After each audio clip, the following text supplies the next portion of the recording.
Berikut contoh hoax pembuka satu kalimat dalam 3 baris untuk cerita kamu. Aku tidak pernah menyangka adikku akan datang dengan tubuh penuh luka. Dan saat aku memutuskan bertukar tempat dengannya, aku menemukan rahasia gelap yang selama ini tersembunyi di balik senyum suaminya. Sebelum mulai ceritanya, komen dulu kalian dari kota atau negara mana. Aku pengen tahu. Jangan lupa like, subscribe, dan aktifkan lonceng, supaya channel ini makin berkembang. Pintu rumahku diketuk pelan, nyaris ragu. Aku sedang melipat cucian ketika suara itu datang lagi. 2 ketukan singkat, lalu jeda. Aku mengenali ritmenya sebelum pikiranku sempat bekerja. Saat pintu kubuka, Fanny berdiri di ambang, bahunya sedikit membungkuk, tas kecil menggantung tanpa tenaga di lengannya. Masuk, kataku cepat. Suaraku terdengar lebih tegas daripada yang kurencanakan. Ia melangkah masuk, menunduk, melepas sandal tanpa suara. Rambutnya yang biasanya rapi tampak kusut. Aku menutup pintu dan menguncinya. Gerakanku refleks. Baru ketika kami berhadapan di ruang tamu, jarak 1 lengan di antara kami, aku melihatnya. Lebih tepatnya, aku tidak bisa tidak melihatnya. Ada warna keunguan di bawah lengan bajunya. Sebuah bayangan gelap yang tidak seharusnya ada. Kamu, kenapa? Tanyaku, berusaha menahan nada. Fanny menarik lengannya, refleks menutupinya. Nggak apa-apa, katanya cepat, terlalu cepat.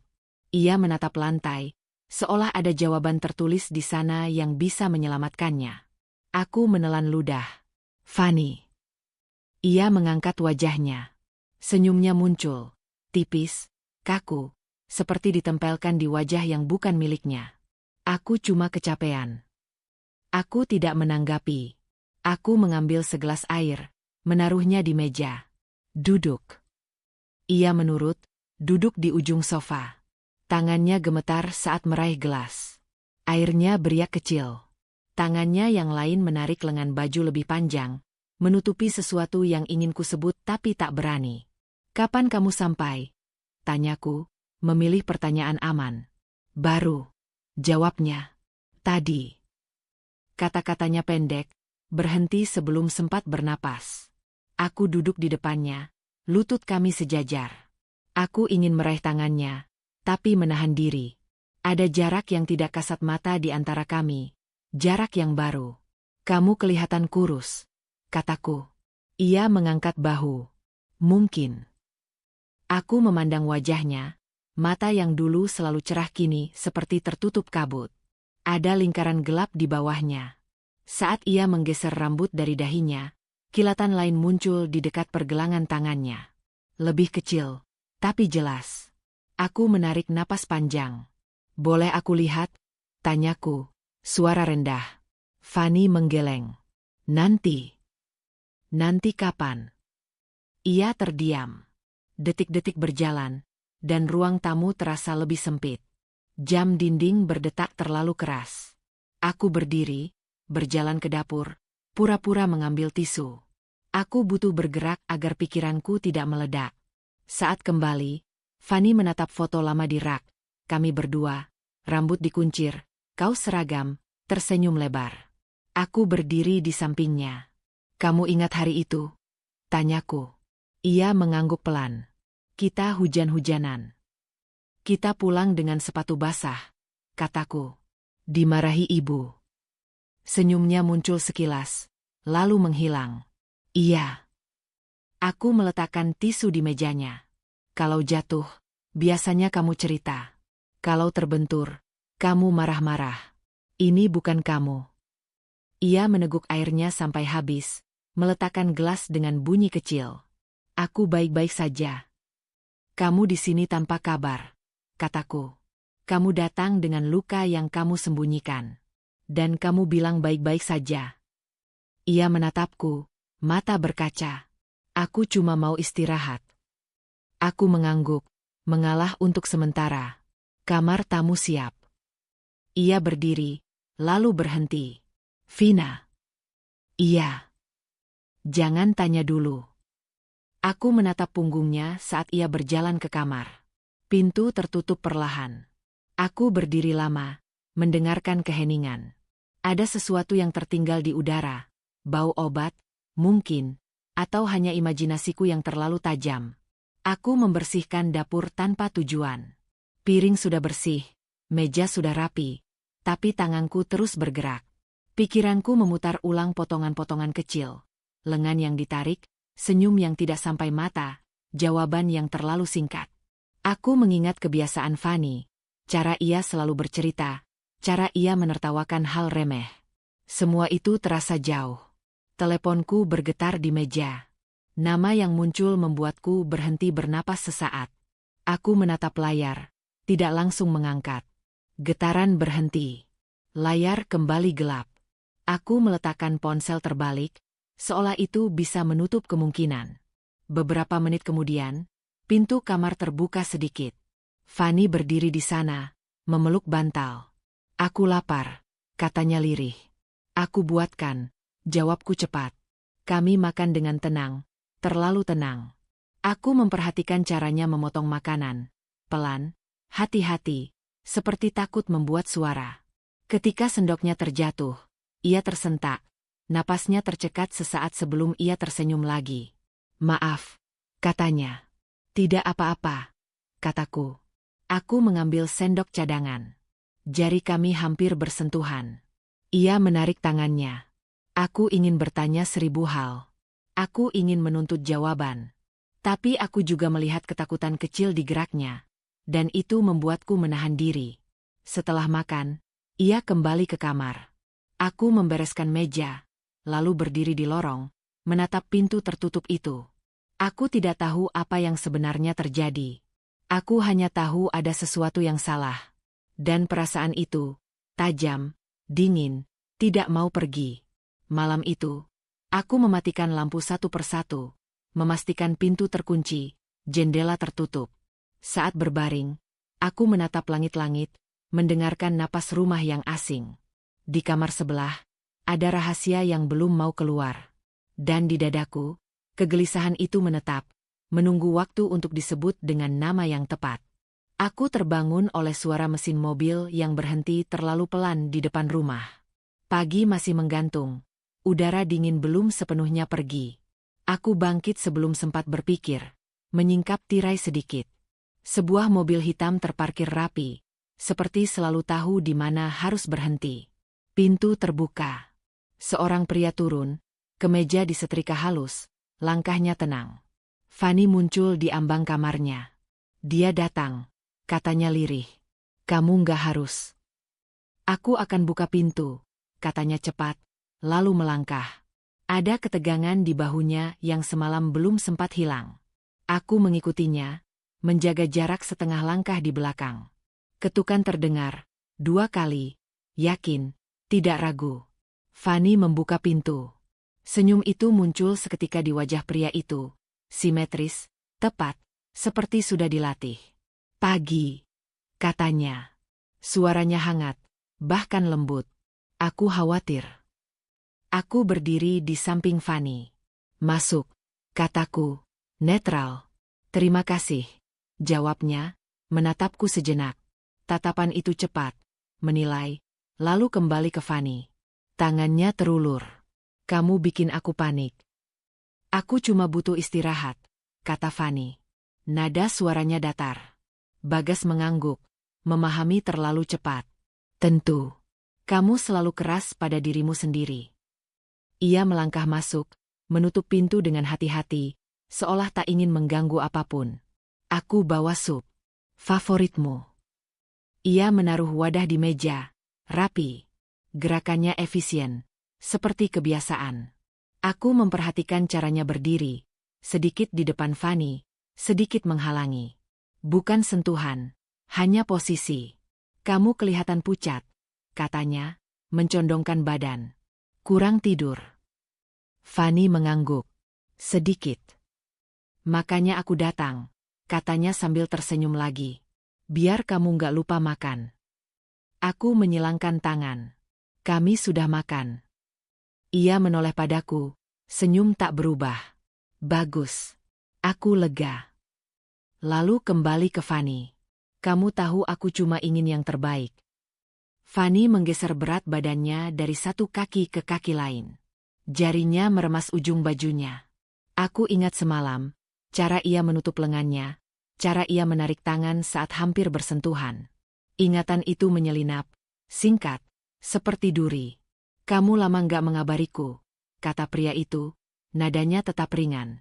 Aku sempat berpikir kamu marah. Tidak, jawab Fanny. Terlalu cepat. Syukurlah. Ia tertawa kecil, lalu menghela napas panjang. Aku ini orangnya cemas. Kamu tahu itu. Aku menyela. Nama saya Vina. Ia menoleh, seolah baru menyadari keberadaanku sepenuhnya. Bagas, katanya, mengulurkan tangan. Jabatannya ringan, hampir formal. Terima kasih sudah menjaga adikku. Adikku. Kata itu meluncur mulus, seolah menempatkan semua orang di posisi masing-masing. Aku melepaskan jabatannya lebih cepat dari yang seharusnya. Kami kembar, kataku. Ah. Ia tersenyum lagi. Pantas mirip. Matanya beralih ke Fanny. Aku selalu bilang kamu punya saudara yang perhatian. Fanny tidak menjawab. Ia menatap meja. Bagas duduk tanpa diminta, menyandarkan punggung dengan santai. Aku cuma sebentar. Kerjaan menunggu. Ia mengeluarkan ponsel, meletakkannya terbalik. Aku ingin memastikan kamu baik-baik saja. Aku baik, kata Fanny pelan. Tentu. Ia mengangguk, mengulang. Baik. Kata itu diucapkan seperti penutup, bukan pertanyaan. Aku mengamati wajahnya saat ia menatap Fanny. Senyum di bibir, mata yang tidak sepenuhnya ikut tersenyum. Ada jeda kecil setiap kali Fanny berbicara, seolah ia menimbang sesuatu sebelum mengangguk. Kamu jatuh, ya? Tanyanya ringan. Fanny menegang. Iya. Di tangga. Ia tersenyum, seolah sudah tahu jawabannya. Di kamar mandi, jawab Fanny, mengubahnya. Ah. Bagas mengangguk pelan, tidak membetulkan, tidak memperdebatkan. Kamu memang ceroboh kalau capek. Aku melihat Fanny mengangguk, refleks. Gerakan kecil, hampir tak terlihat. Seperti kebiasaan lama. Vina, kata Bagas, menoleh padaku lagi. Aku harap kamu nggak khawatir berlebihan. Fanny kadang suka memendam hal kecil. Aku menahan diri. Saya hanya melihatnya. Tentu. Senyumnya tetap. Itu wajar. Ia berdiri, merapikan kemejanya. Aku harus pergi. Nanti aku jemput. Fanny mengangkat kepala. Aku. Besok, katanya cepat, masih lembut. Kita bicarakan besok. Ia mendekat, berhenti sejengkal dari Fanny. Tidak ada sentuhan. Hanya jarak yang terlalu dekat. Istirahatlah. Fanny mengangguk lagi. Bagas menoleh padaku terakhir kali. Terima kasih, katanya. Keluarga itu penting. Pintu tertutup. Suara mobil menjauh, meninggalkan keheningan yang berat. Fanny berdiri diam, napasnya dangkal. Kamu nggak harus ikut, kataku pelan. Ia menggeleng. Aku takut kalau aku bilang tidak. Aku tidak bertanya apa maksudnya. Aku sudah melihat cukup banyak untuk tahu bahwa ketakutan itu tidak lahir hari ini. Aku memandang meja, wadah sup yang rapi, ponsel yang tadi diletakkan terbalik kini tidak ada. Segalanya tertinggal seperti seharusnya, kecuali perasaan di ruangan itu. Aku menatap Fanny. Bahunya masih tegang, matanya menghindar. Senyum yang tadi menguasai ruangan kini pergi, meninggalkan bekas dingin. Ada terlalu banyak yang tidak selaras. Kata-kata yang menenangkan dengan jarak yang menekan, perhatian yang terasa seperti pengawasan. Aku tidak punya kesimpulan. Tapi kecurigaanku, yang semalam hanya berupa bayangan, kini memiliki garis tepi yang lebih tajam. Hujan turun tipis sejak sore, meninggalkan jejak air di jendela seperti garis-garis yang tak selesai. Aku mematikan kompor setelah merebus air, lalu menuangkannya ke 2 cangkir. Teh hangat biasanya membantu Fanny bernapas lebih pelan. Biasanya. Ia duduk di lantai kamar tamu, bersandar pada ranjang, lutut ditarik ke dada. Rambutnya basah, handuk melingkar di bahu. Ketika aku menyerahkan cangkir, ia menerimanya dengan dua tangan, seperti memegang sesuatu yang rapuh. "Minum," kataku. Ia mengangguk dan menyesap sedikit. Uap naik, lalu menghilang. Aku duduk di kursi, tidak terlalu dekat. Aku belajar hari ini bahwa jarak bisa berarti aman. Kami diam cukup lama. Hanya suara hujan dan jam dinding yang berdetak. Aku memikirkan pagi tadi, cara senyum itu menempel rapi, cara kata-kata terdengar menenangkan tapi membuat ruangan menyempit. Aku mengusir ingatan itu, kembali ke wajah di depanku. "Fanny," kataku pelan. "Aku nggak akan memaksa." Ia menatap cangkirnya. "Aku tahu. Aku cuma ingin kamu aman," kataku. "Di sini." Ia menarik napas. Lama. Aman itu relatif. Aku menahan diri untuk tidak menyela. Ia jarang memilih kata dengan hati-hati seperti ini. "Kamu ingat waktu kita kecil?" lanjutnya. "Kalau satu dari kita jatuh, yang lain langsung berdiri di depan? Bukan karena paling berani. Karena tahu persis rasanya." Aku mengangguk. Ingatan itu datang tanpa diundang. Lutut berdarah, dua tangan yang sama-sama gemetar. "Ada hal-hal," katanya, "berhenti, yang kalau diceritakan, rasanya seperti membuka pintu yang susah ditutup lagi." "Kalau kamu tidak siap," kataku. "Aku tidak bilang aku tidak siap," katanya cepat. Lalu lebih pelan, "Aku bilang aku takut." Aku memindahkan kursi sedikit lebih dekat. "Takut apa?" Ia mengangkat bahu. "Kalau aku bilang, aku harus mengakui semuanya. Kalau aku mengakui, berarti aku mengubah banyak hal." "Kamu tidak sendirian," kataku. Kata itu keluar begitu saja, tapi aku menahannya agar tidak terdengar seperti janji kosong. Ia tersenyum kecil. "Kamu selalu begitu." Aku menunggu. Hujan semakin rapat. "Ada aturan," katanya akhirnya. "Tidak tertulis. Tentang jam, tentang cara bicara, tentang apa yang boleh dan tidak." Ia mengusap bibirnya dengan ibu jari. "Kalau aku melanggar, suasana berubah." "Berubah bagaimana?" Ia menggeleng. Aku tidak mau masuk ke detail. Aku menghormatinya. "Baik." "Dia bisa sangat perhatian," katanya cepat, seolah takut aku salah paham. "Dan orang-orang melihat itu. Mereka melihat yang rapi." Aku mengingat meja pagi tadi, sup favorit, ponsel terbalik. "Rapi," ulangku.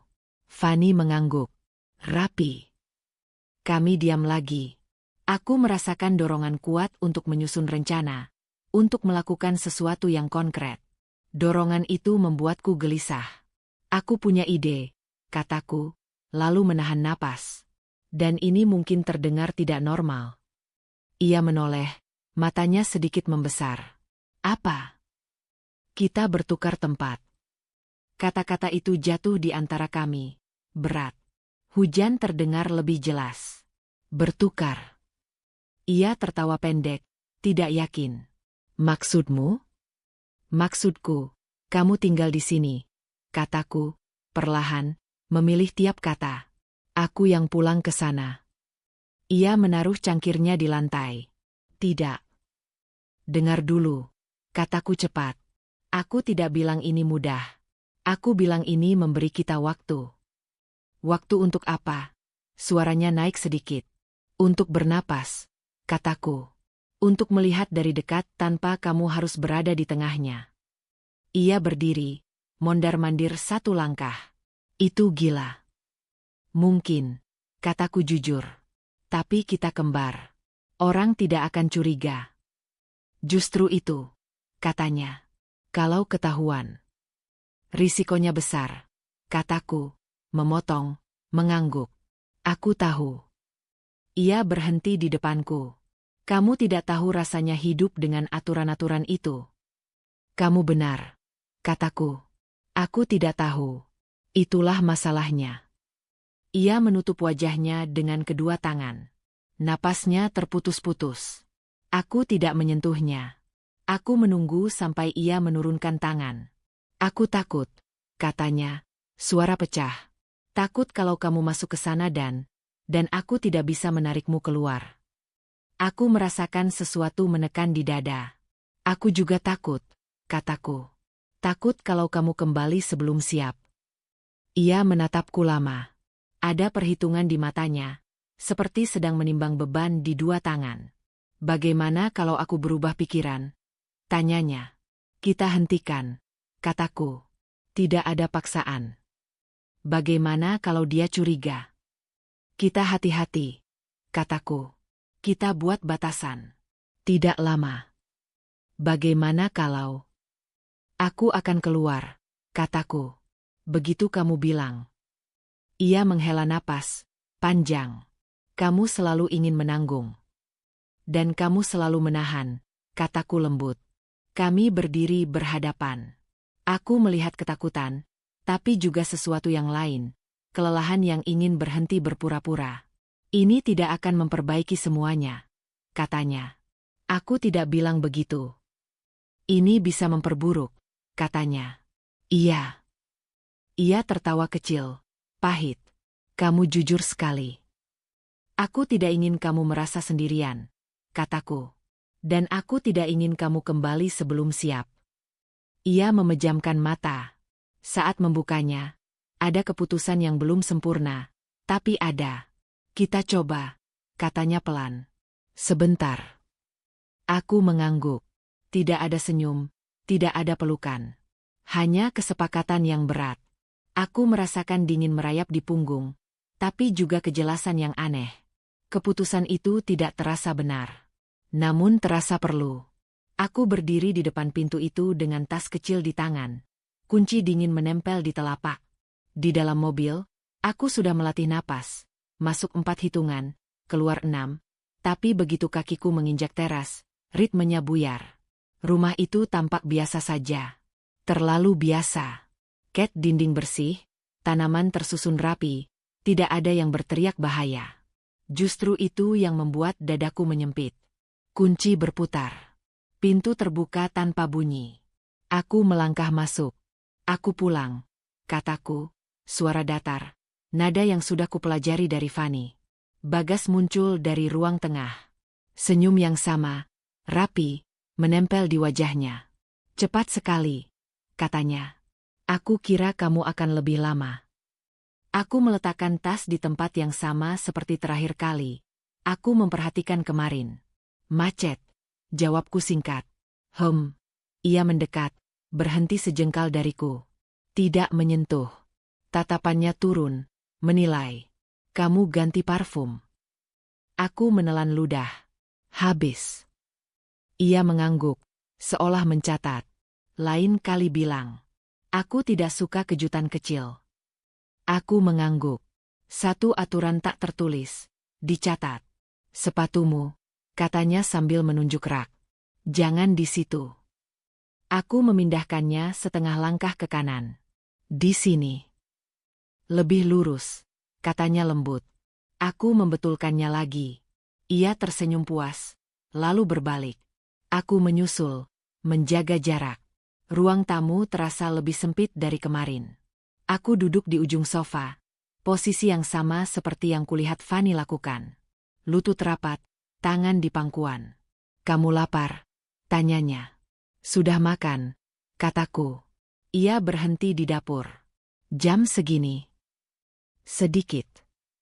Ia menoleh, alisnya terangkat. Sedikit bukan makan. Aku memilih diam. Bagas mengambil piring, menyusunnya dengan presisi. Kamu capek. Kalau capek, kamu suka salah paham. Ia menaruh piring di meja. Satu untukku. Makan. Aku duduk. Sendok di tanganku terasa berat. Aku makan pelan, meniru ritme yang kuingat. Setiap bunyi kecil terasa terlalu keras. Aku sadar ada jam, bukan jam dinding, tapi jam tak terlihat yang mengatur segalanya. Kamu bicara lebih pendek hari ini, katanya. Aku lelah, jawabku. Lelah itu bukan alasan, katanya lembut. Tapi bisa dimengerti. Ia duduk di seberangku. Kamu ingat aturan kita? Aku mengangguk. tidak membantah di meja. Bagus. Ia tersenyum. Dan tidak meninggalkan piring, kataku. Dan ia menunggu. Aku menatap piringku. Tidak mengunci pintu kamar. Ia mengangguk. Kamu ingat. Aku menyelesaikan makan, meletakkan piring dengan hati-hati. Aku berdiri untuk membereskan. Tidak sekarang, katanya. Duduk. Aku duduk kembali. Ia membereskan piring, lalu kembali dengan 2 gelas air. Menaruh satu di depanku, tepat di tengah. Minum. Aku minum. Cukup, katanya setelah 2 teguk. Aku berhenti. Keheningan turun, berat. Aku merasakan dinding-dinding itu mendekat. Aku ingin berdiri, berjalan, membuka jendela. Aku tidak melakukannya. Kamu kemana kemarin? Tanyanya santai. Ke rumah Vina. Jawabku. Jujur. Lama. Dia butuh aku. Ia mengangguk. Dia selalu begitu. Lalu, ringan. Kamu tidak menceritakan semuanya. Aku menahan napas. Tidak ada yang perlu. Ia mencondongkan badan. Kamu tahu aku tidak suka setengah-setengah. Aku mengangguk. Maaf. Maaf itu kata yang besar, katanya. Gunakan kalau perlu. Ia berdiri. Ikut aku. Aku bangkit dan mengikutinya ke kamar. Pintu terbuka. Kamar rapi, terlalu rapi. Spray dirapikan tanpa lipatan salah. Lemari tertutup rapat. Ganti baju, katanya. Kita tidur lebih awal. Aku membuka lemari. Baju-baju tersusun menurut warna. Aku mengambil yang biasa kupakai.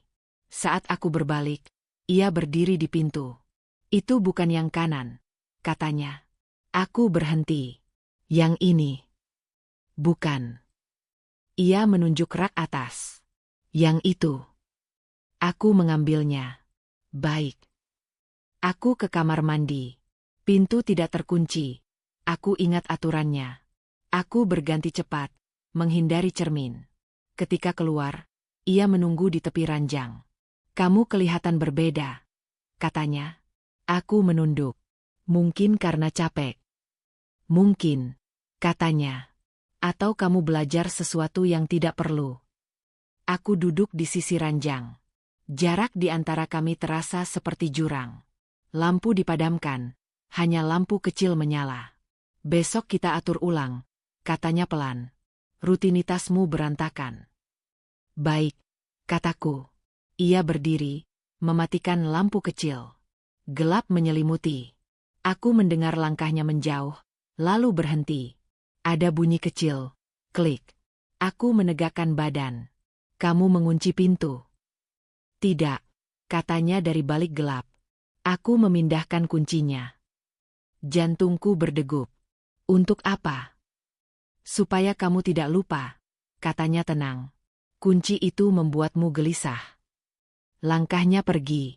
Pintu kamar tertutup tanpa bunyi. Aku duduk di ranjang, napas pendek. Kamar terasa lebih kecil dari sebelumnya. Aku meraba sisi ranjang, memastikan keberadaanku sendiri. Di dalam gelap itu, aku mengerti satu hal dengan jelas. Aturan-aturan ini tidak ditulis untuk diingat. Mereka ditulis untuk ditaati. Pagi datang tanpa benar-benar datang. Cahaya merayap tipis dari sela gorden, memantul di dinding yang terlalu rapi. Aku bangun sebelum alarm, bukan karena segar, tapi karena tubuhku tak pernah benar-benar tidur. Aku duduk, menunggu bunyi langkah di luar kamar. Ada jeda yang selalu sama, seperti jam yang tak terlihat sedang menghitung. Pintu terbuka. Bagas berdiri di ambang, kemeja sudah rapi, rambut tersisir sempurna.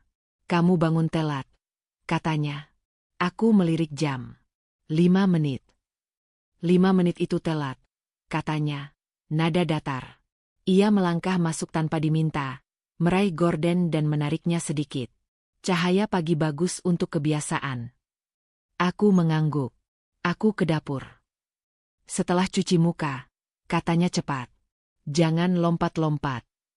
Aku berbalik ke kamar mandi. Air dingin menyentuh wajahku, membuat pikiranku lebih tajam. Aku menatap cermin, memastikan ekspresi yang tepat, netral, tidak menantang, tidak kosong. Saat kembali ke dapur, meja sudah tertata. Piring, sendok, cangkir, semuanya berada pada jarak yang tepat. Kopi, katanya. Bukan teh. Kemarin aku minum. Kopi, ulangnya, lebih pelan. Aku menuang kopi. Tangan kananku sedikit gemetar. Aku menahannya dengan tangan kiri, gerakan kecil agar tidak terlihat. Kamu salah tuang, katanya. Aku berhenti. Ini. Gelasnya, katanya sambil menunjuk. Bukan yang itu. Aku mengganti gelas tanpa kata. Ia memperhatikan dari jarak dekat, seperti pengawas yang tak butuh papan catatan. Kamu kelihatan tegang, katanya. Ada yang kamu sembunyikan. Tidak, jawabku. Ia mengangguk, lalu tersenyum kecil. Bagus. Aku tidak suka kejutan. Aku menyerahkan cangkir. Ia mencicipi, menaruhnya kembali. Gula. Aku menambahkan setengah sendok. Setengah itu tidak konsisten, katanya. Kamu tahu aku tidak suka setengah. Aku menambahkan sedikit lagi. Ia menatap cairan yang berputar, lalu mengangguk. Duduk. Aku duduk. Kursi berderit pelan. Aku menahan napas. Kamu akan kembali ke rumah saudaramu hari ini? Tanyanya santai. Tidak, jawabku. Aku di sini. Bagus, katanya. Aku butuh kamu fokus. Aku meneguk kopi. Pahitnya tertahan di lidah. Kamu bicara terlalu singkat, katanya. Aku jadi bertanya-tanya. Bertanya apa? Ia tersenyum. Apakah kamu marah? Tidak. Kalau tidak marah, biasanya kamu lebih hangat, katanya. Atau setidaknya berusaha. Aku mengangguk. Aku akan berusaha. Ia mencondongkan badan, menurunkan suara. Jangan berusaha. Lakukan. Aku menahan reaksi. Aku ingat semalam, klik kecil, kunci yang dipindahkan. Aku mengingat diriku untuk tidak bertanya, tidak menantang. Pekerjaanmu hari ini? Tanyanya. Di rumah, jawabku. Tidak, katanya. Kamu ikut aku. Aku terkejut. Kemana? Ke kantor, katanya ringan. Supaya kamu tidak mengarang cerita. Aku memilih diam. Ia menafsirkan diam itu sebagai persetujuan. Di mobil, radio menyala pelan. Aku duduk tegak, tangan di pangkuan. Lampu merah menyala. Kamu terlalu sering melihat keluar, katanya. Pusing, kataku. Kalau pusing, bilang, katanya. Jangan pura-pura. Aku mengangguk. Di kantor, aku duduk di ruang tunggu. Ia keluar masuk, meninggalkanku sendirian dengan jam dinding yang berdetak terlalu keras. Sesekali ia muncul, menatapku, lalu pergi lagi. Saat ia kembali, wajahnya tetap rapi. Kamu bicara dengan siapa? Tanyanya. Tidak ada, jawabku. Kamu tersenyum, katanya. Dengan siapa? Aku tidak. Jangan bantah, katanya. Nada naik setengah tingkat. Aku melihat. Aku menunduk. Maaf. Ia menghela napas, panjang. Aku melakukan ini untuk kita. Kalau kamu membuatku terlihat bodoh, itu menyulitkan. Aku mengerti, kataku. Kamu tidak, katanya. Tapi kamu akan belajar. Di perjalanan pulang, ia tidak menyalakan radio. Keheningan terasa tebal. Kamu berubah, katanya akhirnya. Aku lelah, jawabku. Lelah itu alasan yang mudah, katanya. Orang lelah tetap bisa sopan. Aku menahan lidahku. Setiap kata yang ingin keluar kuletakkan kembali. Di rumah, ia menaruh tasnya, lalu berhenti di tengah ruang tamu. Aku ingin kamu ingat sesuatu. Aku menatapnya. Aku bisa sangat baik, katanya lembut. Dan aku bisa sangat tidak menyenangkan. Pilihan itu biasanya ditentukan oleh hal-hal kecil. Aku mengangguk. Hal kecil seperti nada suara. Katanya. Kamu tadi salah. Aku merasakan dingin di punggungku. Aku akan lebih hati-hati. Ia tersenyum. Puas. Itu yang ingin kudengar. Malam turun. Aku berdiri di kamar, menata pakaian sesuai warna. Tanganku bergerak otomatis. Aku memikirkan Fanny, caranya menunduk, caranya mengangguk terlalu cepat. Aku memikirkan diriku yang kini melakukan hal yang sama, hanya dalam hitungan jam. Saat lampu dipadamkan, ia berkata pelan, "Besok kita perbaiki." Aku berbaring, menatap gelap. Tidak ada teriakan. Tidak ada benturan. Hanya kata-kata yang disusun rapi, seperti pagar yang semakin tinggi. Di keheningan itu, aku menyadari sesuatu yang membuat perutku mengeras. Ini bukan tentang hari yang buruk atau salah paham kecil. Ini adalah sistem. Dan sistem ini jauh lebih buruk dari yang kuduga. Aku menunggu sampai rumah itu benar-benar sunyi. Jam di dinding menunjukkan lewat tengah hari, waktu yang biasanya aman. Bagas selalu pergi dengan jadwal yang bisa ditebak, rapi seperti hal-hal lain yang ia tuntut. Aku berdiri di tengah kamar, mendengarkan bunyi rumah yang bernafas pelan. Dengung kulkas, detik jam, suara kendaraan jauh di luar. Tidak ada langkah. Tidak ada pintu. Aku mulai dari hal kecil. Lemari pakaian. Baju-baju tersusun berdasarkan warna dan jenis. Tidak ada yang keluar dari garis. Aku menggeser satu persatu dengan hati-hati, memperhatikan sela-sela rak, saku, lipatan. Di balik tumpukan kaos lengan panjang, ada kantong kain kecil. Aku membukanya. Bukan barang berharga. Bukan surat cinta. Hanya beberapa lembar kertas terlipat rapi. Catatan belanja. Tanggal-tanggal yang ditulis dengan pulpen berbeda. Beberapa dicoret. Di salah satu sudut, ada catatan kecil, "Ingat jam 7. Tulisan itu mirip tulisan Fanny. Aku tahu lekukannya. Aku menahan napas. Ini bukan bukti apa-apa. Ini kebiasaan. Tapi kebiasaan juga bisa berbicara. Aku memindahkan tumpukan baju lebih dalam. Di dasar lemari, aku menemukan kotak plastik transparan. Tidak terkunci. Di dalamnya ada obat pereda nyeri, salep, perban kecil. Beberapa sudah kosong. Aku menghitung tanggal kadaluarsa, mencocokkan jumlahnya. Terlalu sering dibeli untuk sesuatu yang sepele. Aku tidak menyentuh apapun selain menutup kembali kotak itu dengan posisi semula. Aku beralih ke kamar mandi. Rak di atas wastafel bersih, botol-botol berjajar. Aku menggeser cermin kecil yang bisa dibuka. Di belakangnya ada kantong tipis berisi kwitansi apotek. Tanggal-tanggalnya tidak berurutan, tapi jaraknya dekat. Aku memotret dengan ponsel, tanpa flash, lalu mengembalikan semuanya persis seperti semula. Kamar tidur terasa paling berat. Aku duduk di tepi ranjang sejenak, menenangkan napas. Aku tidak ingin menemukan apapun di sini. Tapi keinginan tidak mengubah kenyataan. Aku membuka laci nakas. Buku catatan kecil tergeletak di bawah tumpukan kertas. Sampulnya polos. Aku membuka halaman pertama. Tidak ada curahan hati. Tidak ada pengakuan.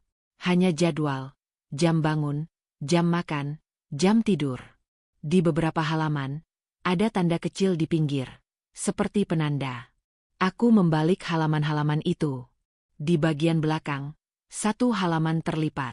Kalau lupa, diam. Kalimatnya pendek. Tanganku mengencang.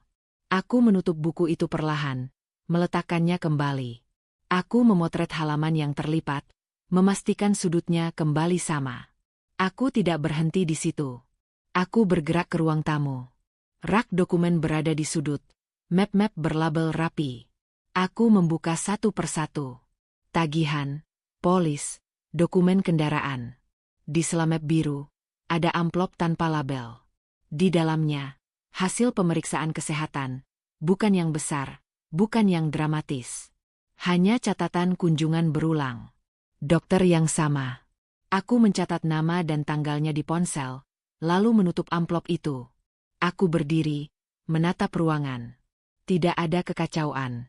Tidak ada tanda perlawanan. Justru kerapian ini yang menyimpan jejak. Jejak yang dirapikan sampai hampir tak terlihat. Aku merasakan dua hal beradu di dada. Empati yang menyesakkan dan kemarahan yang dingin. Aku membayangkan Fanny menyusun jadwalnya, menempelkan catatan kecil, menyiapkan obat-obatan tanpa bertanya. Aku membayangkan bagaimana ia belajar diam, bukan karena ingin, tapi karena perlu. Aku menelan ludah. Aku ingin marah, ingin merusak kerapian ini, ingin mengacak-acak semuanya agar rumah ini berteriak. Aku tidak melakukannya. Aku membuka ponsel dan membuat folder baru. Aku beri nama yang netral. Aku menyimpan foto-foto, catatan tanggal, nama dokter, jumlah obat. Aku menuliskan kronologi sederhana, tanpa asumsi, tanpa emosi. Fakta saja. Aku tahu nilai dari keteraturan. Jika rumah ini dibangun dengan aturan, maka kebenaran harus dikumpulkan dengan cara yang sama. Rapi, konsisten, tak terbantahkan. Pintu depan berbunyi. Kunci berputar. Aku membeku sejenak, lalu bergerak cepat. Aku menutup laci, merapikan kembali rak, memastikan tidak ada yang bergeser. Aku duduk di sofa dengan buku di tangan, posisi yang tepat. Napasku kembali ke ritme yang aman. Bagas masuk. "Kamu di rumah?" katanya. "Iya," jawabku. Ia menaruh kunci. "Kamu terlihat sibuk." "Membaca," kataku. Ia mengangguk. "Bagus." Ia tidak curiga. Atau mungkin ia terlalu yakin pada sistemnya. Aku menatap halaman buku tanpa melihat isinya. Di kepalaku, potongan-potongan itu tersusun menjadi garis yang jelas. Tidak cukup untuk menuduh. Cukup untuk memahami. Malam datang. Aku kembali ke kamar, menutup pintu tanpa mengunci. Aku duduk di ranjang, membuka ponsel sekali lagi, meninjau folder itu. Aku menambahkan catatan terakhir. Lanjutkan. Kata itu bukan perayaan. Itu pengingat. Aku mematikan layar. Di dalam gelap, empati dan kemarahan berhenti saling menarik. Mereka berdiri berdampingan, memberi arah. Aku tidak tahu berapa lama aku harus bertahan di rumah ini. Aku tahu satu hal dengan pasti. Jejak-jejak itu ada, dan aku akan mengumpulkannya dengan sabar. Tekad itu tidak keras, tidak berisik. Ia tenang, seperti napas yang akhirnya kembali teratur. Pagi itu dimulai dengan hal yang nyaris tidak ada. Tidak ada bentakan, tidak ada perintah langsung. Hanya senyap yang terasa disusun. Aku berdiri di dapur, memotong buah sesuai urutan warna yang kuingat. Pisau menyentuh talenan dengan bunyi halus. Bagas masuk tanpa suara. Berdiri di belakangku cukup dekat untuk membuat bahuku menegang. "Kamu salah potong," katanya ringan. Aku berhenti. "Bagian mana?" "Yang ini." Ia menunjuk potongan apel yang menurutku baik-baik saja. Terlalu tebal. Aku menggeser potongan itu, memotong ulang. "Begini." Ia mengangguk, lalu tersenyum. "Kamu memang cepat belajar." Kalimat itu terdengar seperti pujian. Tapi ada nada lain yang tertinggal, tipis. Aku menaruh buah di mangkuk, menatanya rapi. "Kamu kelihatan lebih tenang hari ini," katanya sambil duduk. "Kemarin kamu terlalu sensitif." "Aku tidak merasa begitu," jawabku. Ia menoleh, alisnya terangkat. "Masa? Kamu ingat kamu mendesah waktu aku bicara?" Aku mengingat kembali. Aku mengingat diriku menelan napas, bukan mendesah. "Mungkin kamu salah dengar." Ia tersenyum kecil. "Atau kamu lupa?"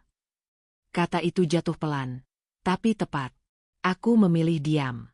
"Kopi?" tanyaku. "Teh," katanya. "Kamu selalu lupa." Aku berhenti sejenak. "Kamu bilang kopi kemarin." Ia menatapku lama, lalu tertawa pendek. "Tidak. Aku selalu minum teh pagi." Aku merasakan lantai seperti bergeser setengah inci. Aku mengangguk, menuang teh. Air mendidih mengeluarkan uap, mengaburkan pandanganku sejenak. "Kamu terlalu banyak berpikir," katanya. "Itu tidak baik." Aku meletakkan cangkir di depannya. "Aku hanya mencoba tepat." "Justru itu," katanya. kalau kamu rileks, kamu tidak akan salah ingat. Ia menyesap teh. Manisnya pas. Aku menahan napas yang baru kusadari kutahan. Kami duduk berhadapan. Jam dinding berdetak. Ia menatap ponselnya, lalu menghela napas. Aku dapat pesan dari ibumu. Aku mengangkat kepala. Ibu. Iya. Ia mengangguk. Dia bilang kamu sering khawatir berlebihan sejak kecil. Aku menatapnya. Kamu bicara dengan ibuku. Beberapa kali, katanya santai. Aku ingin mengerti kamu. Ada sesuatu yang dingin menyusup. Dia tidak bilang itu. Ia mengangkat bahu. Mungkin kamu tidak ingat. Aku ingin mengatakan banyak hal. Aku memilih satu. Kapan kamu bicara dengannya? Lama, katanya. Sebelum kamu datang ke sini. Aku mengangguk pelan. Di dalam kepala, aku menandai kata lama sebagai kabur. Kamu sering membuat hal kecil jadi besar. Lanjutnya. Itu melelahkan. Aku tidak. Ia mengangkat tangan, menghentikan. Ini bukan tuduhan. Ini pengamatan. Aku menunduk, memandangi tanganku. Aku ingat folder di ponselku, catatan yang rapi. Aku memegang fakta itu seperti jangkar. Kemarin, katanya, kamu bilang pintu kamar tidak boleh dikunci. Tapi kamu menutupnya terlalu rapat. Aku hanya. Ini contohnya, katanya. Kamu selalu punya alasan. Aku menelan ludah. Aku berusaha mengikuti. Usaha itu terlihat, katanya. Tapi niatmu sering tidak sejalan dengan tindakan. Ia berdiri, berjalan ke ruang tamu. Aku mengikutinya dengan mata. Kamu tahu, katanya sambil merapikan bantal, kalau kamu jujur pada dirimu sendiri, semuanya akan lebih mudah. Apa maksudmu? Tanyaku. Ia menoleh. Bahwa kamu sedang marah. Aku menggeleng. Tidak. Kamu marah karena kamu tidak memegang kendali, katanya lembut. Itu manusiawi. Aku merasakan denyut di pelipis. Aku tidak mencari kendali. Semua orang mencarinya, katanya. Kamu hanya tidak mengaku. Aku duduk. Aku hanya ingin tenang. Tenang datang dari kepatuhan, katanya. Kamu tahu itu. Aku mengangkat kepala. Aku tidak yakin.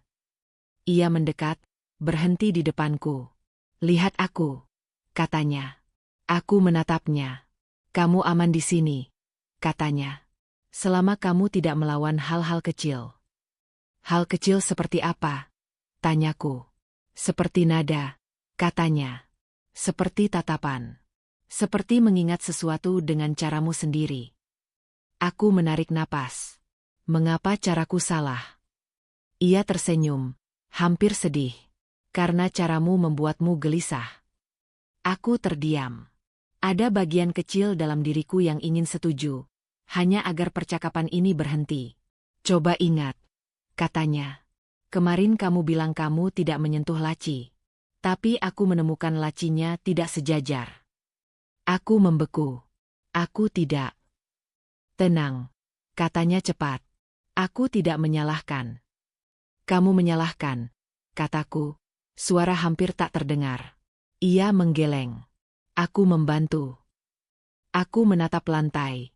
Aku mengingat tanganku yang hati-hati, posisi yang kukembalikan persis. Apakah aku salah? Apakah ada yang bergeser tanpa kusadari? Kamu lelah, katanya. Kalau lelah, ingatanmu bisa bermain. Kata bermain itu membuat dadaku sesak. Beristirahatlah, katanya. Aku akan mengurus sisanya. Ia berjalan menjauh. Aku duduk sendirian, mendengar langkahnya menghilang. Kepalaku penuh suara-suara kecil, saling tumpang tindih. Aku membuka ponsel di saku, memastikan folder itu ada. Ada. Foto-foto itu nyata. Tanggal-tanggal itu ada. Namun keraguan menyelinap, tipis tapi tajam. Bagaimana jika aku yang salah?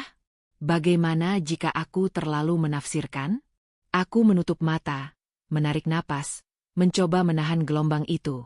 Ketika aku membukanya kembali, aku masih di ruang yang sama. Rumah ini tidak berubah.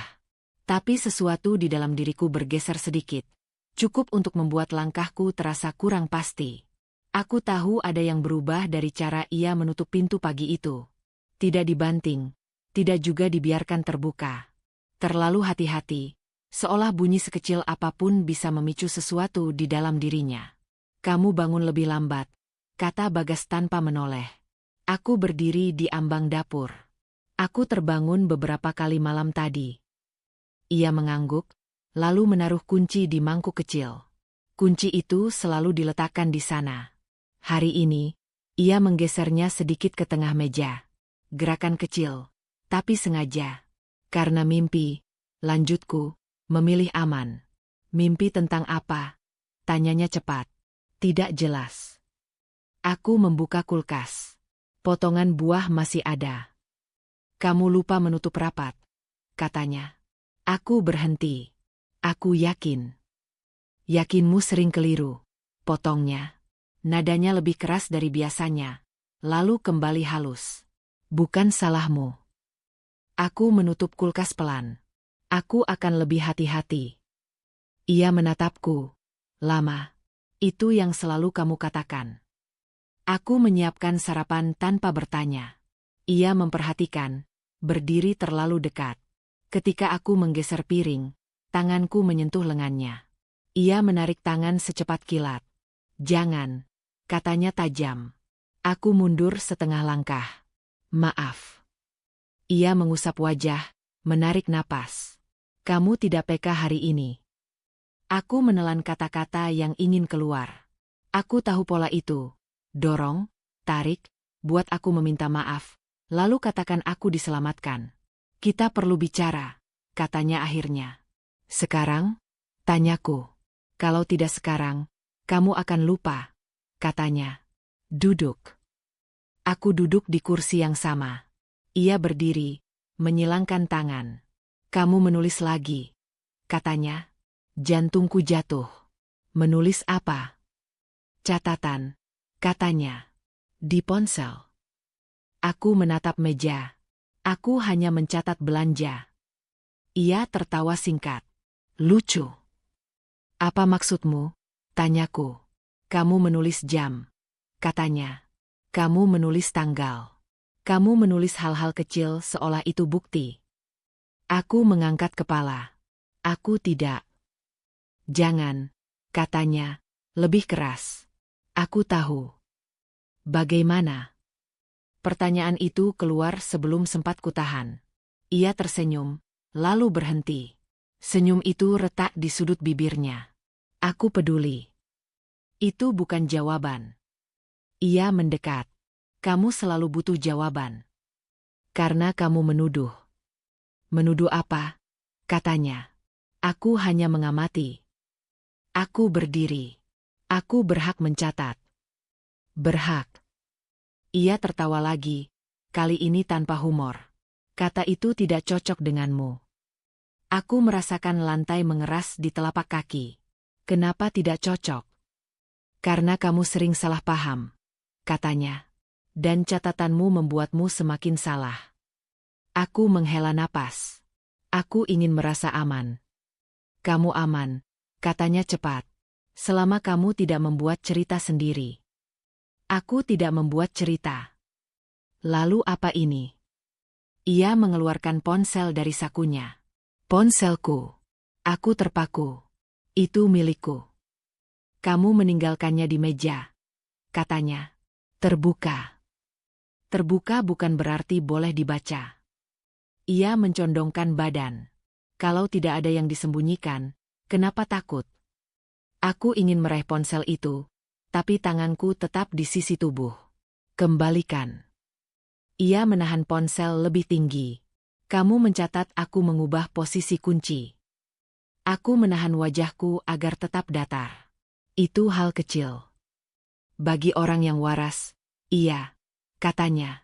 Bagi kamu, itu obsesi. Aku merasakan panas naik ke pipi. Kamu yang memindahkannya. Dan, katanya, itu rumahku. Kita tinggal bersama. kataku. Karena aku mengizinkan, katanya. Nada itu kasar, tak lagi dibungkus. Aku terdiam. Kamu juga menulis tentang suara langkah, lanjutnya. Tentang jam pulang. Aku menatapnya.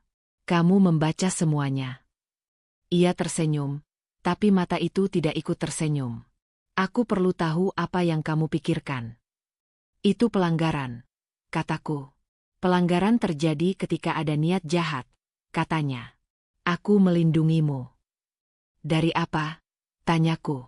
Dari dirimu sendiri, katanya tanpa ragu. Aku menarik napas panjang. Kembalikan ponselku.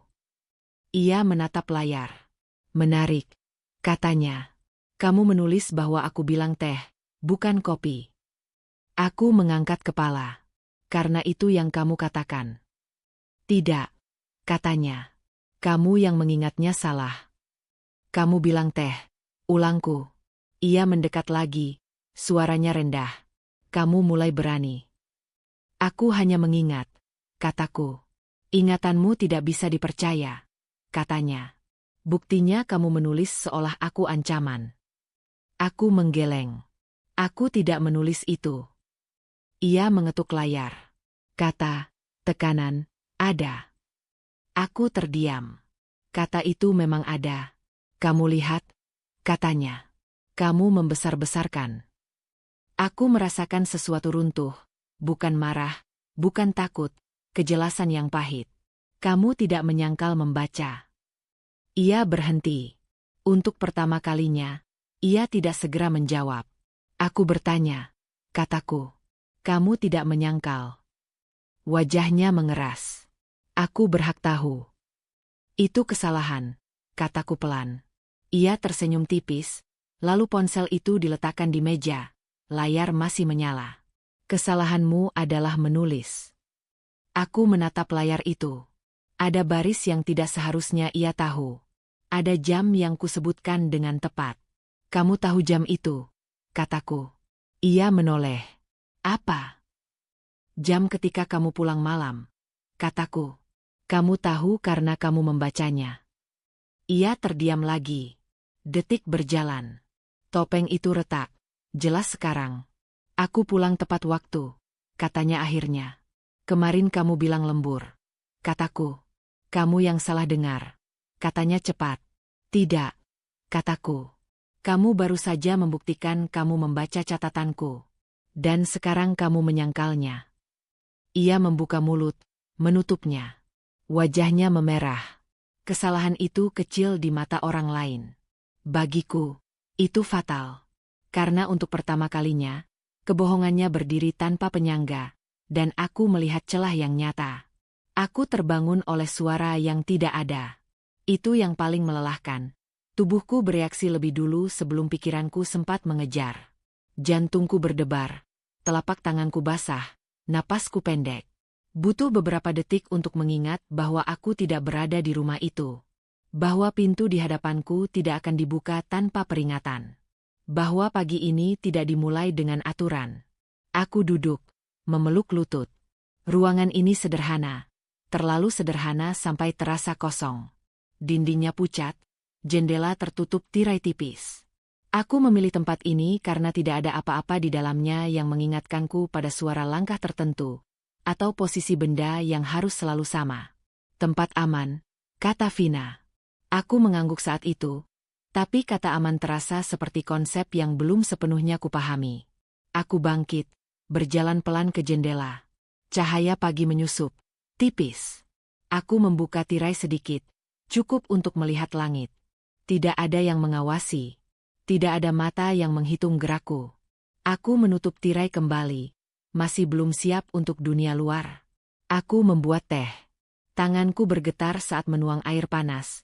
Tapi aku tidak berhenti. Aku memperhatikan uap yang naik, menunggu tanganku stabil. Di rumah lama, teh selalu menjadi ujian. Terlalu panas, terlalu dingin, terlalu manis. Di sini, tidak ada yang menilai. Aku duduk di lantai, menyandarkan punggung ke dinding, cangkir di antara kedua telapak tangan. Aku mencoba mengingat kapan terakhir kali aku duduk seperti ini tanpa merasa bersalah. Rasa bersalah itu datang tanpa diundang. Ia selalu datang. Tentang Vina. Tentang wajahnya yang berusaha tenang saat aku akhirnya bicara. Setengah-setengah, patah-patah. Aku mengatakan cukup untuk membuatnya khawatir, tapi tidak cukup untuk menghentikannya. Aku membiarkannya mengambil tempatku. Aku membiarkannya masuk ke ruang yang selama ini kuterima sebagai takdir. Aku baik-baik saja, gumamku, seperti kebiasaan lama. Kata-kata itu terasa asing di ruangan ini. Aku meneguk teh. Rasanya biasa.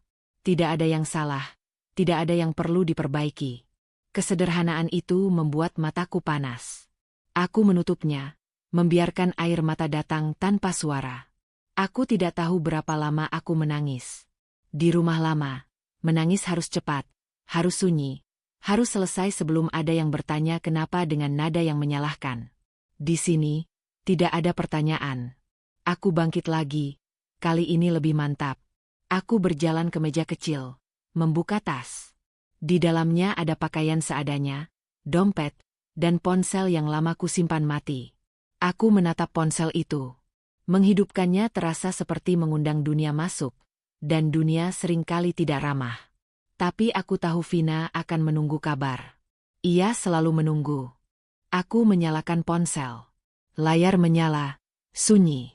Tidak ada pesan baru. Aku menghela napas, lega dan takut bersamaan. Aku mengetik, menghapus, mengetik lagi. Kata-kata berkelahi di kepalaku. Aku aman. Terlalu singkat. Aku minta maaf. Terlalu berat. Aku menulis pelan. Aku di tempat yang kamu sebutkan. Aku tidak apa-apa. Aku menatap kalimat itu lama, lalu menambahkan satu kata lagi sebelum mengirim. Sekarang. Aku meletakkan ponsel terbalik, seolah layar bisa menatapku balik. Dadaku terasa lebih ringan, tapi rasa bersalah itu belum pergi. Ia berubah bentuk. Ia bertanya mengapa aku tidak bicara lebih cepat. Mengapa aku membiarkan hal-hal kecil menjadi kebiasaan. Mengapa aku percaya bahwa diam adalah cara bertahan. Aku berdiri dan berjalan mengelilingi ruangan, menghitung langkah tanpa sadar. Aku berhenti ketika menyadarinya, tertawa kecil yang cepat mati. Bahkan di tempat aman, tubuhku masih membawa aturan lama. Aku duduk lagi, kali ini dengan punggung tegak. Aku mencoba mengingat satu hal yang nyata, satu hal yang tidak bisa diputarbalikkan. Aku memilih rasa dingin lantai di telapak kakiku.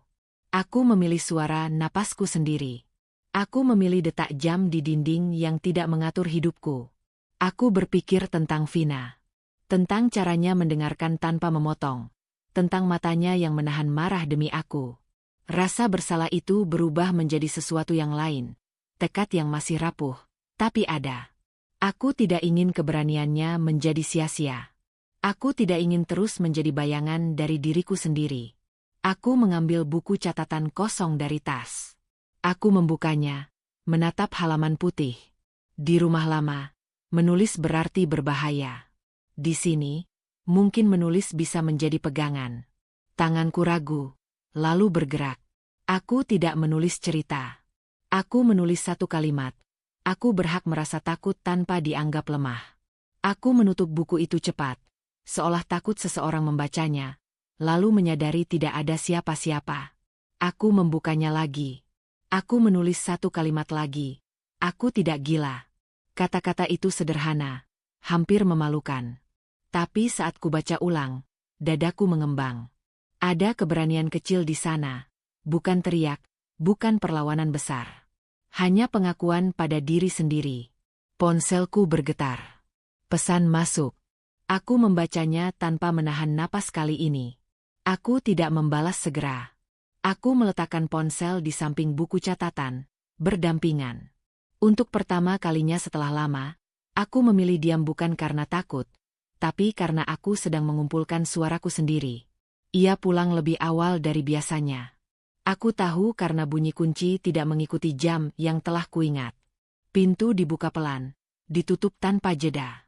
Aku berdiri di dapur, piring di tangan, lalu meletakkannya kembali dengan hati-hati.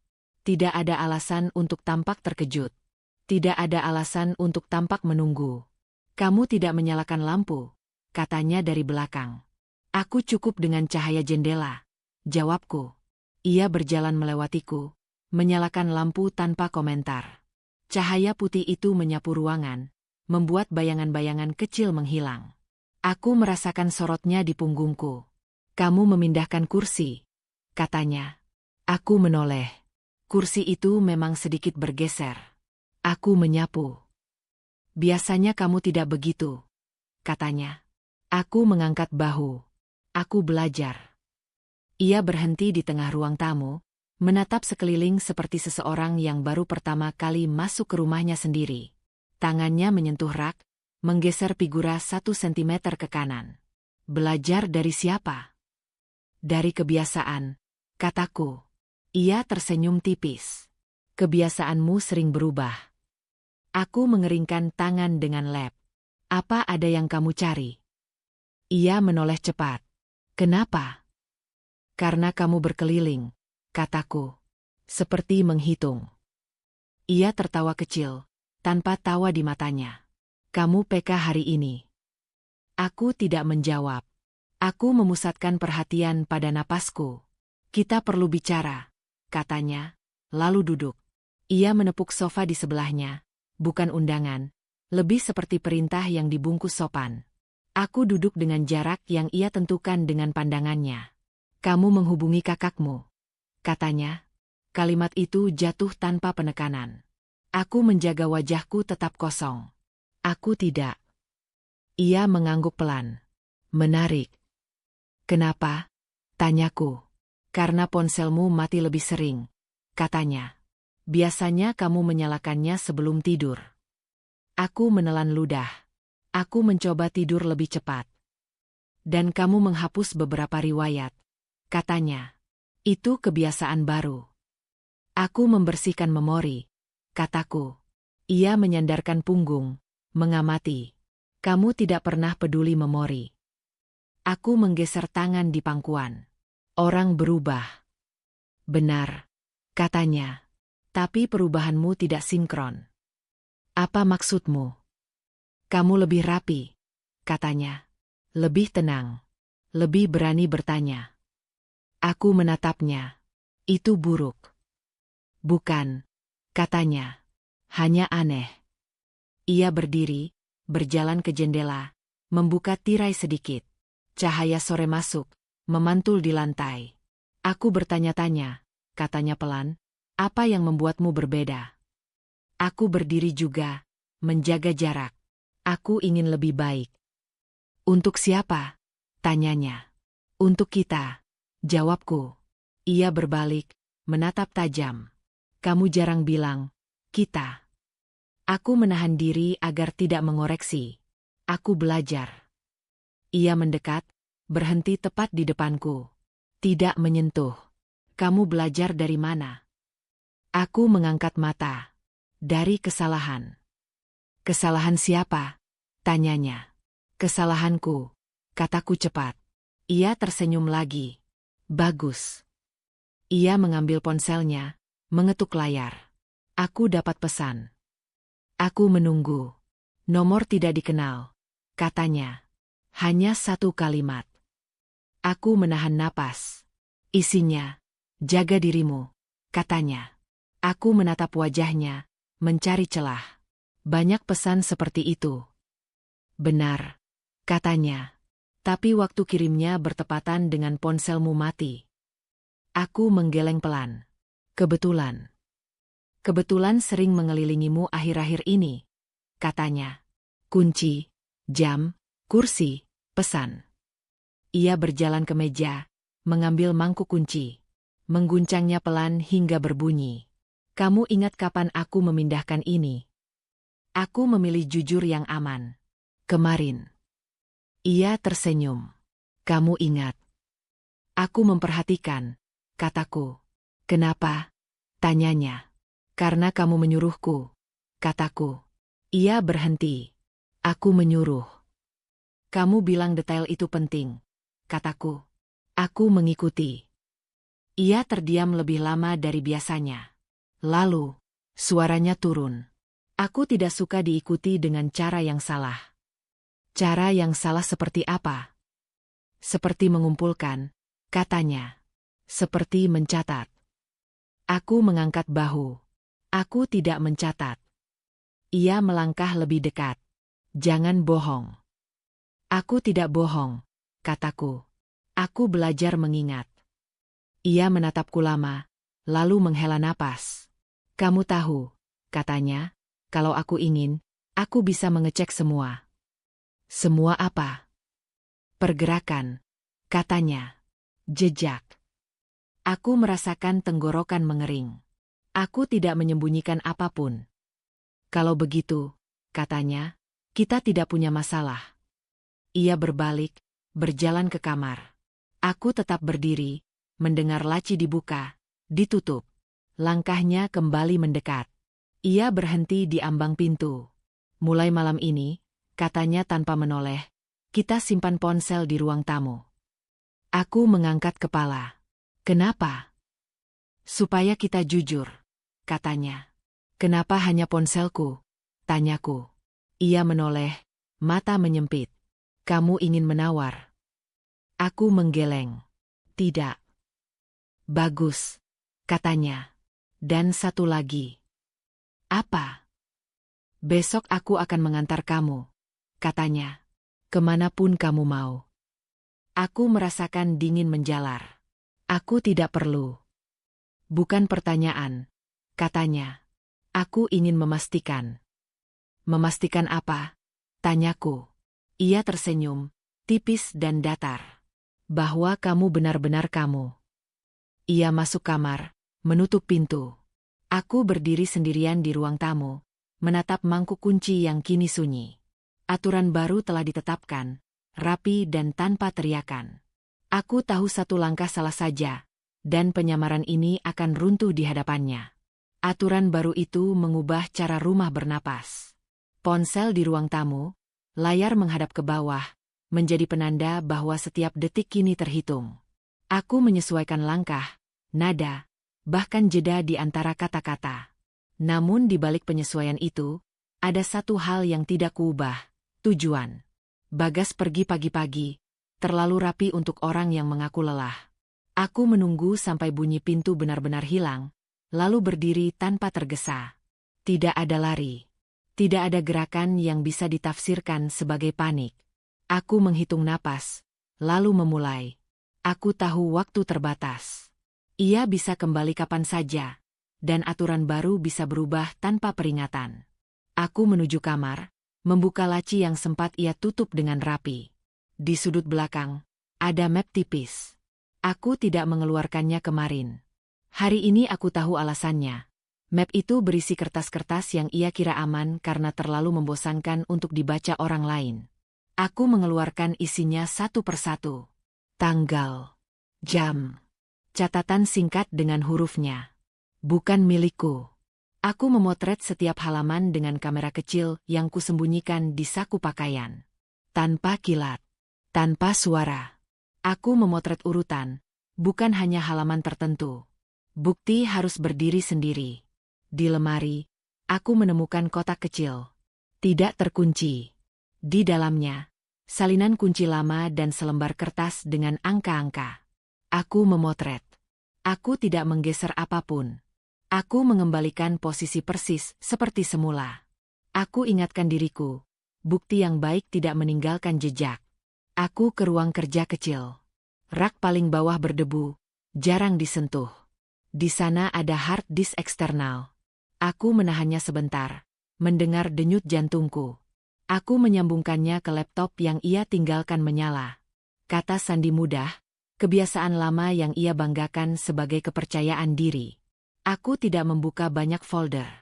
Aku mencari pola, tanggal yang sama, jam yang berulang. Aku menemukan rekaman suara. Potongan pendek, dinamai dengan angka. Aku memutar satu, volumenya rendah. Suaranya sendiri, tenang, mencatat. Aku memotret daftar file, bukan memindahkan apapun. Aku tahu mengambil terlalu banyak akan memakan waktu dan menimbulkan kecurigaan. Bukti final bukan soal kuantitas, ia soal kesinambungan. Waktu berjalan. Aku menutup laptop, mengembalikan kabel. Aku menyentuh permukaan meja, memastikan tidak ada sidik yang baru. Aku keluar dari ruang kerja, berhenti sejenak, mendengar rumah. Sunyi yang rapuh. Aku kembali ke dapur. Di balik panel yang longgar, aku menemukannya karena lantai selalu sedikit berdecit di sana. Aku menemukan buku catatan tipis. Tulisan tangan. Aku membalik halaman dengan hati-hati. Ada daftar, ada evaluasi, ada kalimat yang menilai. Aku memotret halaman demi halaman, memilih yang saling menguatkan. Aku tidak membaca semuanya. Membaca terlalu lama membuatku lupa bernapas. Ponselku bergetar di ruang tamu. Aku membeku. Getaran berhenti. Aku menunggu 10 hitungan, lalu keluar. Layar menyala dengan pesan singkat dari Fanny. Aku tidak membalas. Aku hanya memotret notifikasi itu, waktu, tanggal, lalu meletakkan ponsel kembali seperti semula. Bukti waktu juga penting. Aku menyimpan kamera kecil di tempat aman. Aku mengecek jam. Masih ada celah, tapi tidak banyak. Aku mengembalikan map, kotak, buku catatan ke posisi awal. Aku menyapu pandang, memastikan simetri kembali. Rumah ini peka terhadap perubahan. Langkah di luar membuat dadaku mengeras. Aku berdiri di tempat yang tepat saat pintu dibuka. Bagas masuk, menaruh tas. "Kamu di mana?" tanyanya. "Dapur," jawabku. Ia mengangguk, mencium udara. "Kamu memasak?" "Belum," kataku. Ia menatap sekeliling, lalu duduk. "Aku pulang lebih cepat besok." Aku mengangguk. "Baik." Ia mengambil ponsel di meja, mengecek layar. "Ada pesan?" "Tidak," kataku. Ia menatapku lama, lalu tersenyum tipis. "Kita akan lebih sering bersama." Aku menahan diri agar tidak menjawab terlalu cepat. "Kalau itu yang kamu mau." Ia berdiri, berjalan ke kamar. Aku mendengar laci dibuka, ditutup. Tidak ada komentar. Tidak ada teriakan. Itu lebih berbahaya. Malam datang dengan lambat. Aku menunggu sampai napasnya teratur dari kamar. Aku duduk di ruang tamu, ponsel di tanganku. Aku mengirim satu pesan pendek ke Fanny, tanpa penjelasan. "Besok." "Siap." Balasan datang cepat. "Aku siap." Aku membuka folder tersembunyi, meninjau foto-foto itu satu kali. Cukup. Aku menyalinnya ke tempat cadangan. Aku menulis daftar singkat, apa yang ada, di mana, kapan. Tanpa emosi, tanpa kata sifat. Fakta berdiri sendiri. Aku mematikan layar, duduk dalam gelap. Waktu melawan keselamatan, tapi malam ini aku memilih ketepatan. Aku tahu langkah berikutnya berisiko. Aku tahu rumah ini akan bereaksi. Namun untuk pertama kalinya, aku tidak menunggu izin. Aku menarik napas, panjang dan stabil. Bukti telah lengkap. Aku siap melapor. Udara di luar terasa lebih dingin dari yang kuduga. Bagas berjalan di depanku, langkahnya cepat dan lurus, seolah jalur yang ia pilih sudah ditentukan jauh sebelum kami keluar dari rumah. Aku mengikutinya setengah langkah di belakang, menjaga jarak yang aman, cukup dekat untuk tidak dicurigai, cukup jauh untuk bernapas. "Kita kesini sebentar," katanya tanpa menoleh. "Kemana?" tanyaku. Ia berhenti mendadak. Aku hampir menabraknya. "Kamu selalu bertanya," katanya pelan. "Padahal aku sudah bilang." "Kamu belum bilang," jawabku. Ia menoleh. Senyum tipis muncul, tapi tidak sampai ke mata. "Kamu lupa." Kami melanjutkan berjalan. Ruang terbuka ini tidak ramai, tapi juga tidak sepi. Bangku-bangku tersusun rapi, lampu berdiri berjajar. Tidak ada dinding untuk menahan suara, tidak ada pintu untuk ditutup. Aku merasakan ketegangan merambat ke bahu. "Kamu gugup," katanya. "Tidak," kataku. "Kamu menelan ludah," katanya. "Itu tandanya." Aku tidak menjawab. Aku memusatkan perhatian pada langkahku sendiri. Ia duduk di bangku paling ujung, mengisyaratkan aku untuk duduk di sampingnya. Aku duduk, menjaga jarak sejengkal. Ia menatap lurus ke depan. Aku tidak suka dikhianati, katanya. Aku menoleh. Aku tidak mengkhianati.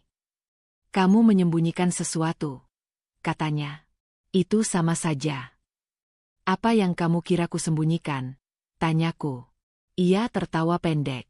Kamu pintar pura-pura. Aku menarik napas. Kalau kamu ingin bicara, bicaralah. Ia menoleh cepat. Nada itu. Nada apa? Nada menantang, katanya. Kamu berubah. Kamu yang berubah, kataku. Itu kesalahan kecil. Aku tahu begitu kata itu keluar. Wajahnya mengeras. Aku konsisten, katanya. Kamu yang tidak. Ia berdiri terlalu dekat. Aku ikut berdiri, menjaga jarak yang sama. Orang-orang lewat di kejauhan, tidak memperhatikan. Ruang terbuka ini membuat segalanya lebih terang. Tidak ada sudut untuk bersembunyi. Kamu menghubungi kakakmu, katanya. Aku tidak, kataku. Bohong, katanya, lebih keras. Beberapa kepala menoleh, lalu kembali ke urusan masing-masing. Ia menurunkan suara, tapi kemarahannya tetap terlihat. Aku melihat caramu menyimpan ponsel. Aku melihat caramu menulis. Kamu tidak berhak, kataku. Ia tersenyum, senyum yang tidak ramah. Hak ditentukan oleh siapa yang pegang kendali. Aku menatapnya. Kamu kehilangan kendali. Kalimat itu membuat rahangnya mengencang. Jangan mengajariku. Aku tidak mengajar, kataku. Aku menyebutkan. Ia melangkah lebih dekat. Tangannya terangkat, berhenti di udara. Ia tidak menyentuh, tapi jaraknya cukup untuk membuat dadaku mengeras. Kamu memancing, katanya. Kamu ingin aku terlihat buruk. Aku ingin jujur, kataku. Kejujuran versimu merusak, katanya. Kamu selalu seperti ini. Tidak, kataku. Aku hanya tidak diam lagi. Itu yang menjatuhkan topengnya. Wajahnya berubah, bukan marah yang disamarkan, tapi marah yang nyata. Suaranya naik, tidak berteriak, tapi cukup keras untuk menembus ruang. Diam itu yang membuatmu selamat, katanya. Aku yang menjagamu. Aku tidak meminta, kataku. Kamu butuh, katanya cepat. Tanpa aku, kamu berantakan. Aku menggeleng. Itu bohong. Ia tertawa, kali ini kasar. Kamu pikir aku tidak tahu? Kamu pikir catatanmu tidak kulihat? Aku menatapnya. Kamu membacanya. Ia terdiam sepersekian detik. Dan itu salah, kataku. Semua yang kulakukan untukmu salah, katanya. Suaranya mengeras lagi. Aku yang mengatur agar kamu tidak tersesat. Aku tidak tersesat, kataku. Aku terjebak. Kata itu menggantung.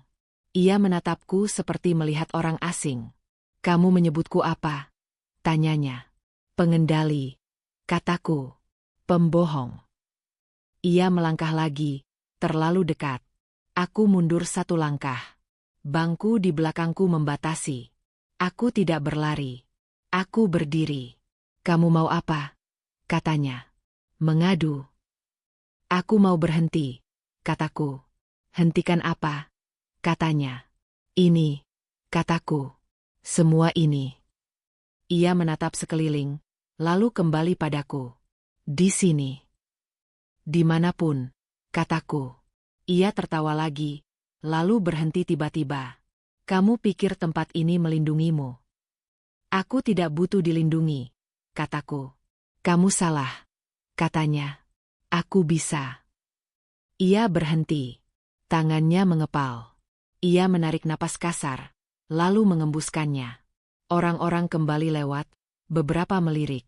Ia menyadari itu. Untuk sesaat, topeng mencoba kembali. Gagal. Kamu sudah melangkah terlalu jauh, katanya, rendah dan jelas. Aku melangkah keluar, kataku. Ia mendekat, suaranya dingin. Kalau kamu melapor, kamu hancur. Aku menatap matanya. Aku tidak sendirian. Kalimat itu membuatnya kaku. Apa maksudmu? Kamu tahu, kataku. Ia menoleh cepat, mencari sesuatu di wajahku. Kamu berani?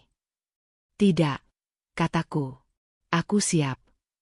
Ia tertawa pendek, lalu wajahnya mengeras lagi. Kalau begitu, dengarkan baik-baik. Ia condongkan tubuhnya. Mulai sekarang, tidak ada lagi pura-pura. Aku mengangguk. Benar. Ia menatapku lama, lalu melangkah mundur. Ini belum selesai. Aku menjawab tanpa suara, tapi dengan sikap. Aku berdiri tegak, tidak mundur lagi. Ruang terbuka ini menyimpan gema langkahnya saat ia pergi, cepat dan tegang. Aku tahu titik itu telah terlewati. Tidak ada jalan kembali. Topengnya telah jatuh di tempat yang tidak bisa ia rapikan lagi, dan aku memilih berdiri di sini, terlihat, dan tidak diam. Pagi itu Bagas berdiri di depan pintu, tepat di jalur keluarku. Kita bicara dulu, katanya. Aku meraih tas. Aku harus pergi. Tangannya terangkat lebih cepat dari dugaanku. Bukan ke wajahku, tapi ke pergelangan tanganku.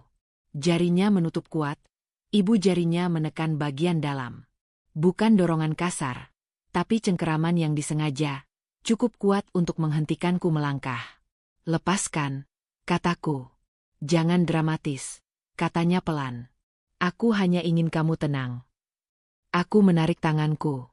Pegangannya mengencang. Rasa nyeri menjalar singkat, tajam, membuat napasku tersendat. Aku bilang lepaskan. Ulangku. Ia menarikku setengah langkah ke arahnya. Tumitku bergeser di lantai. Tas di bahuku terlepas dan jatuh. Suara benda jatuh itu terdengar keras di kepalaku. Kamu mau kemana? Tanyanya. Keluar, kataku. Sekarang. Ia menahan lebih kuat.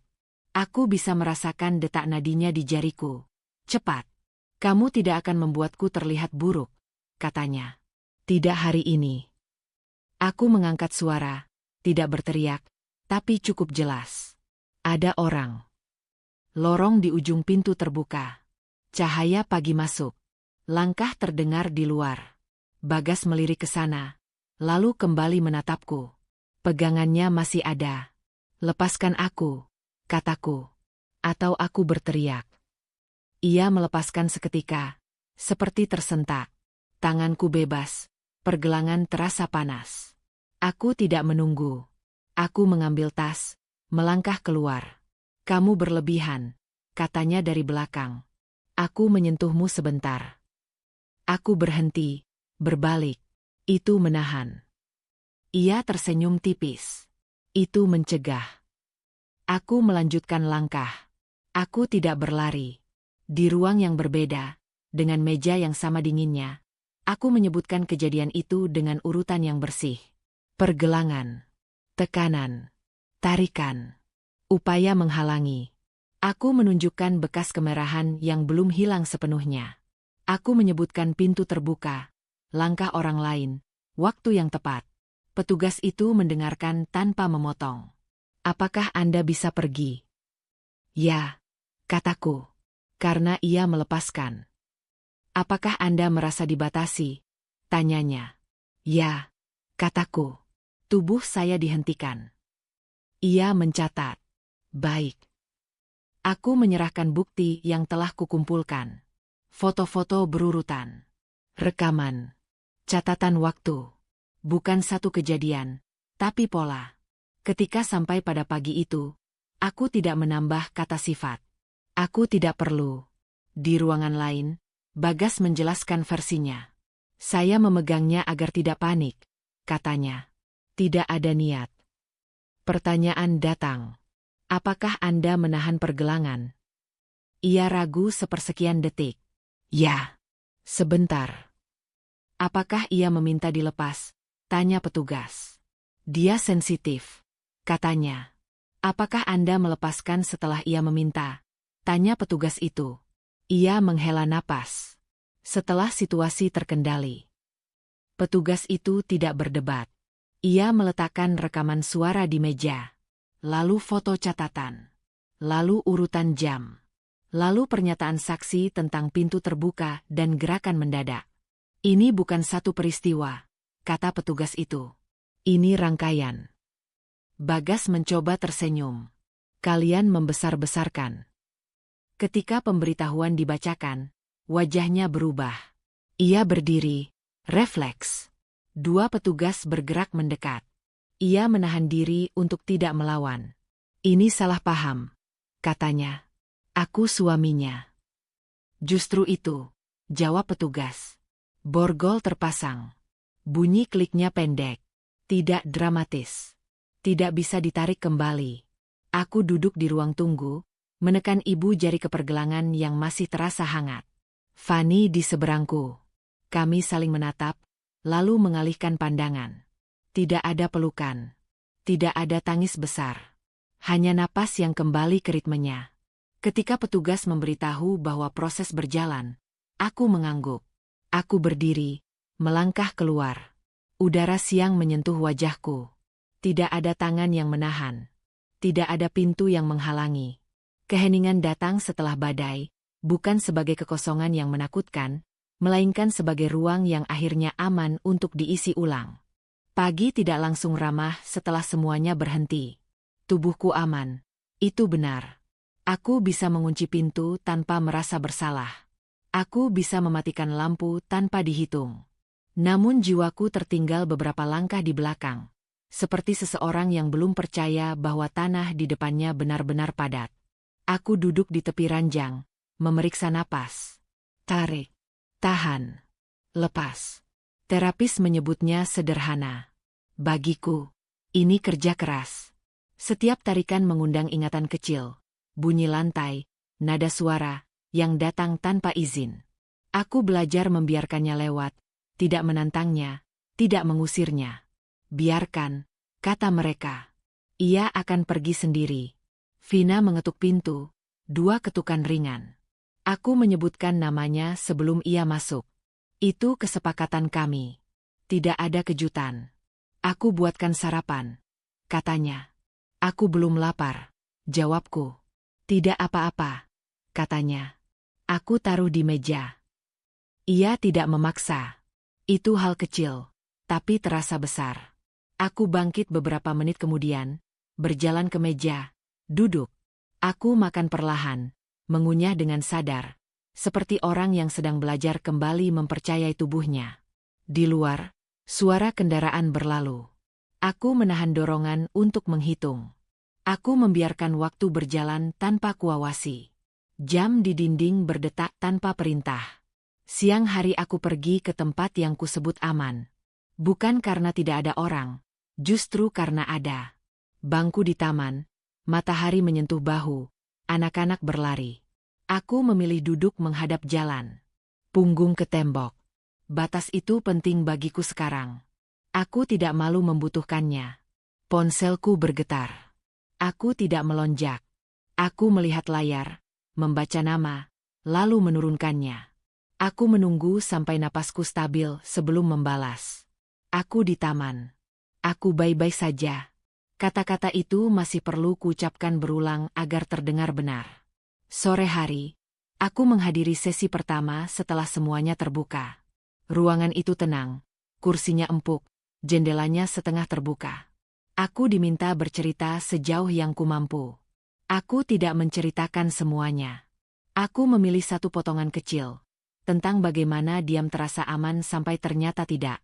Kamu tidak harus menyelesaikan hari ini, kata terapis itu. Aku mengangguk. Di kepalaku, ada daftar lama yang ingin segera dituntaskan. Aku meletakkannya satu persatu. Malam datang tanpa ketegangan yang biasa.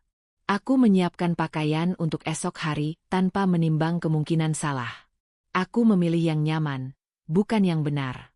Aku mematikan lampu ketika ingin, menyalakannya kembali jika perlu. Tidak ada suara yang menilai. Di ranjang, tubuhku gelisah. Aku membiarkannya. Aku menekan telapak kaki ke kasur, merasakan tekstur. Aku menyebutkan 5 hal yang kulihat, 4 yang kuraba, 3 yang kudengar.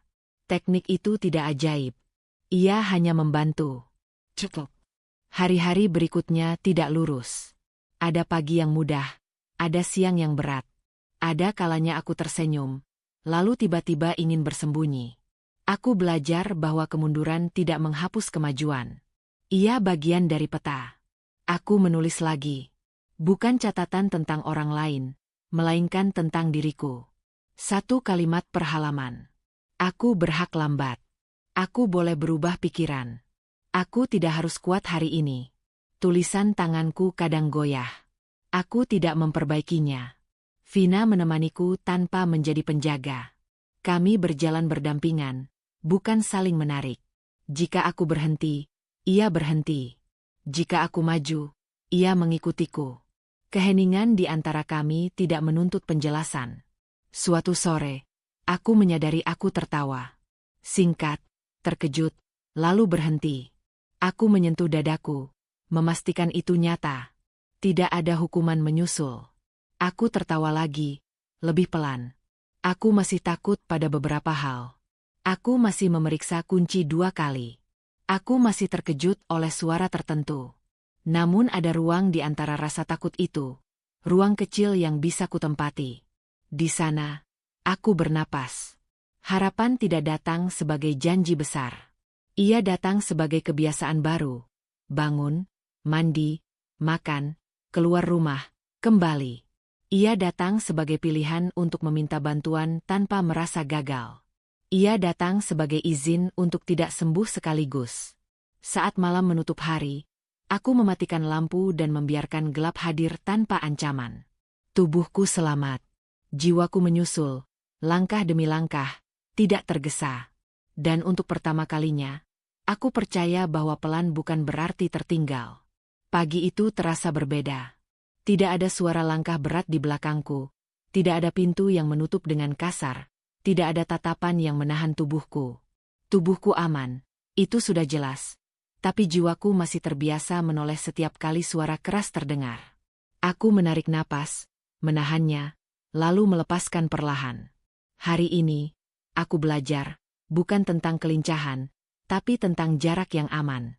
Vina berjalan di sampingku, langkahnya ringan, tidak tergesa, seperti selama beberapa hari terakhir. Kami tidak berbicara banyak.